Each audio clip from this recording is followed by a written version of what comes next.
Top 10 pneumonia papers to know. We're going to go over community-acquired pneumonia, severity scoring, steroids, antibiotic papers, and stewardship. So this is the anchor guideline. This is, you should know every recommendation of this ATS guideline 2025 update, 3-day therapy, non-inferior for stable, non-severe community-acquired pneumonia. Short course is not just acceptable, but it's actually the recommendation. Steroids in severe community-acquired pneumonia. Of course, this is non-influenza patients only. We're going to take a look at the Cape Cod and the meta-analyses that followed. MRSA Pseudomonas risk stratification reaffirmed.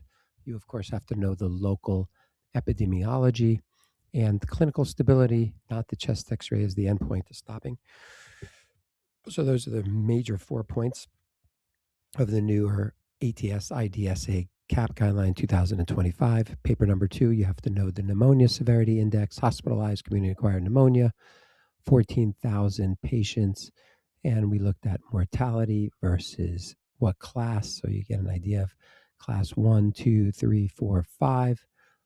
27% highest risk, 30-day mortality if you're class 5 versus 0.5% if you're class 1.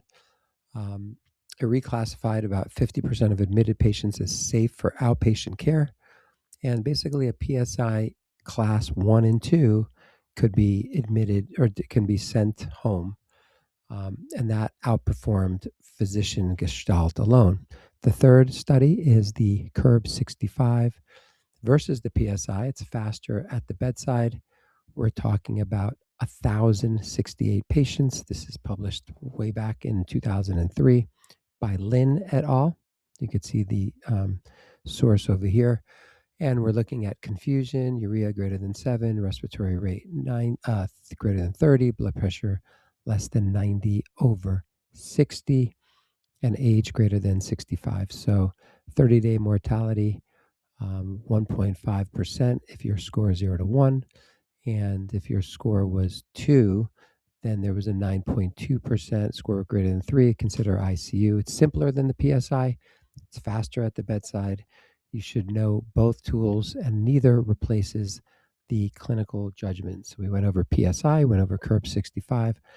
The first true mortality benefit for steroids in community-acquired pneumonia is the Cape Cod trial, Dequin et al., New England Journal of Medicine, 800 patients, non-influenza, hydrocortisone, 6.2% versus placebo, basically half the mortality, 28-day mortality. It was given as 200 milligrams a day for 4 to 8 days. Number needed to treat was 18.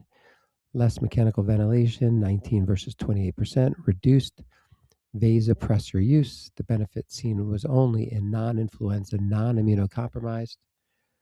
And for influenza, community-acquired pneumonia still, based on that Cochrane database, you do not give steroids because there is worsening mortality. This is the first mortality benefit for steroids in community-acquired pneumonia. And then the 3 pillars of this steroid argument follow, number 4, 5, and 6. Cape Cod we went over, the meta-analysis, that consequent meta-analysis in critical care 2023 looked at the pooled severe community-acquired pneumonia and the mortality risk reduction is 0.6, ICU length of stay less than 2.1 days less. And then, of course, paper number 6, the Anani et al. Looked at a Procus trial, septic shock, 1,241, faster shock reversal, as opposed to the adrenal trial, which just showed faster shock resolution. This was actually one that had mortality benefit. That was not a pneumonia trial. That's a septic shock trial. Number 7 and number 8, when to simplify, when to combine. So these papers seem to conflict. Okay, so you have the CAP start in 2015, and the much earlier study by Wonderlink in the Blue Journal in 2001. We're looking at 90-day mortality, moderate severity community-acquired pneumonia if you just use beta-lactam alone versus beta-lactam plus macrolide or just fluoroquinolone. It was 9%.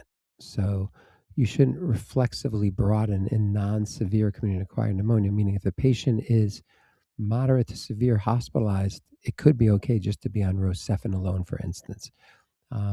But the Wonderlink trial in 2001 showed that if there was bacteremic pneumococcal community-acquired pneumonia, you're better off, much better off, doing dual therapy versus monotherapy. You could see here the numbers in the dual therapy was much worse than the moderate to severe data that we had in the CAP START trial.